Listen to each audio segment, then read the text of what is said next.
आता मी हे क्रेडिट कार्डचं तुम्ही म्हणाल की क्रेडिट कार्ड साठी तुमचा जॉब होता. Yes. So credit card sell करणं आता तर डिफिकल्टच आहे. पण खूप कॉल्स येतात वगैरे, सगळ्यांनाच आपल्याला माहिती की रोज कॉल येतात क्रेडिट कार्ड हवं का किंवा लोन हवं का, हे तर कॉमन कॉल झाले. पण क्रेडिट कार्ड त्यावेळेला अवेअरनेसच नव्हता. म्हणजे आता तर प्रत्येकाकडे असतात क्रेडिट कार्ड, जनरल खूप नॉर्मल झालंय. पण त्यावेळेला अवेअरनेसच नव्हतं. तुम्ही कारण सांगतात 2003-2004ची गोष्ट, नोव्हेंबर 2003ला तुम्ही जॉईनिंग आहे तुमची. सो त्यावेळेला अवेअरनेस नसताना मग तेव्हा ते किती चॅलेंजिंग होतं तुमच्यासाठी की लोकांना क्रेडिट कार्ड ॲक्च्युअली सेल करणं. मी ज्या ब्रँडला रिप्रेझेंट करत होतो ना, फॉर्च्युनेटली तो ब्रँड लोकांना माहिती होता, SBI. त्यामुळे स्टेट बँक ऑफ इंडियाबद्दल अवेअरनेस होती, पण क्रेडिट कार्डबद्दल खरंच अवेअरनेस नव्हती.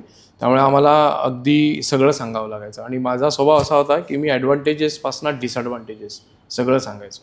जेवढं मला कळलेलं तेवढं मी सांगायचो की तुम्हाला हे तोटे पण आहेत क्रेडिट कार्डचे. त्यामुळे जर तुम्ही म्हणजे एक मिनिमम अमाऊंट ड्यू एक कन्सेप्ट असतो, तुम्हाला माहिती असेल. लोकांना असं वाटायचं की क्रेडिट कार्ड घेतल्यावर मिनिमम अमाऊंट ड्यूच भरायचे, आपल्याला पूर्ण भरलेले पैसे भरायचे नाही. बोललो तुमचे केस जातील, नसतील तर टेन्शनने येतील. ते मिनिमम अमाऊंट ड्यू कधी भरू नका, पूर्ण भरा. कारण का मिनिमम अमाऊंट ड्यू भरल्यावर तुम्हाला त्याच्यावर त्या इंटरेस्टवर इंटरेस्ट लागतो. आणि जेव्हा तुम्ही त्या पिरियडमध्ये परत ट्रान्झॅक्शन करता त्याच्यावर पण इंटरेस्ट लागतो. आणि तुम्हाला कळणार नाही होतंय काय माझ्याबरोबर. त्यामुळे त्याच्यामुळे कंपन्या करोडपती होतील, तुम्ही रोडवर याल. सो क्रेडिट कार्डमध्ये पण मी अगदी व्यवस्थित काम केलं, मेहनतीने काम केलं, कोल्ड कॉल्स पण केले.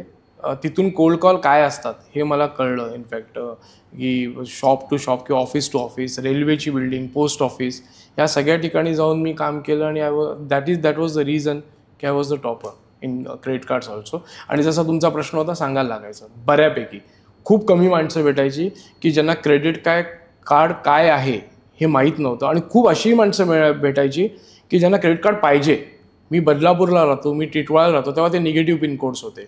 त्यामुळे काही लोक असे असायचे ना की ते लाईन लावून असायचे, पण आम्ही त्यांना देऊ नाही शकायचो. अच्छा, त्यांच्या पिनकोडवरती ठरायचं की देणार की नाही. निगेटिव्ह एरियाज, धारावी, भिवंडी, गोवंडी, शिवाजीनगर मला अजूनही आठवत आहेत. आणि बदलापूर, टिटवाळा, आटगाव हे निगेटिव्ह पिनकोड होते. म्हणजे तिथपर्यंत रीच नव्हता. म्हणजे टिटवाळा बदलापूरपर्यंत रीच नव्हता, पण धारावी भिवंडीला द्यायची इच्छा नव्हती. कारण का तिथे रिकव्हरी कशी करणार. त्यामुळे क्रेडिट कार्ड्स दिले नाही जायचे.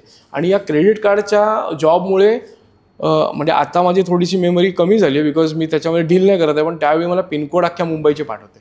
आणि का आम्ही जेव्हा फॉर्मवर भरायचो ना तेव्हा मला पिनकोड टाकायला लागायचा. तर कोणाला माहीत नसेल ते मला येऊन विचारायचं इकडचा पिनकोड सांग. त्या गोष्टीमुळे पिनकोड पण पाठ झालेले.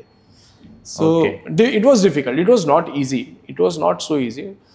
तरी पण मी खूप चांगलं काम केलं त्याच्यामध्ये. आणि मी चांगली ग्रोथ पण केली. That was the only reason की I was there in only one company.